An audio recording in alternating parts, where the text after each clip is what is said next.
Hi everybody, it's Mr. Cleland back here with another micro tutorial for Audacity and recording. I hope you're having fun and making some stuff. Let's dive in and take a look at today. We're going to look at the different tools available. I'm going to keep it real simple, not go through all of them. You're welcome to watch longer tutorials on YouTube about this. This is to just get you started. Here we go, let's take a look. So once you've opened up Audacity, it should look something like this. You're ready to start your recording, but what do some of these tools do? Let's take a closer look. So up on here, the main tool you're going to use, let me just get a track going. So the main tool you're going to use is these buttons here for recording, stopping, playing it back, jumping to the beginning, jumping to the end, and pause. Also, don't forget you've got your basic setup for your inputs right here, and you've got some volume controls here. So if your volume on your mic or higher up. Same thing on the playback side of things. Now in this section right there, that eye looking tool, that's your selection tool. You're going to use that a lot. So let's say I made a mistake right here. These buttons.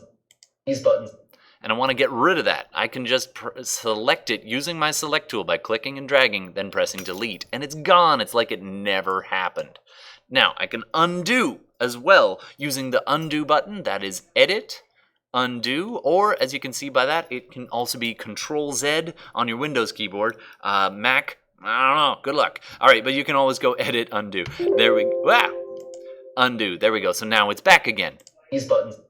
And next up, I'm going to take a look at the slider tool. This is your time shift tool. So let's say you've got several different tracks going and you want to slip and slide it. You can select it and drag it down, and you can tell across the top you've got your number of seconds, 1, 2, 3, 4, 5, and so on. And then you can slide it further along, and you can line up your tracks this way. Wherever this little line, this little wherever that is, that's called your playhead. That's where you stopped it. And you can reset that by using these tools or by clicking here for recording. You'll notice it does start to play, especially if I'm using this tool. There are several others, cutting, pasting, and so on. There's your envelope tool, which is allowing you to raise or lower the volume under certain sections. But we'll get into more of that later on. These should get you started using your select tool, your slide tool, recording, and your levels. All right, thanks very much, everybody. I'm out. See you next time.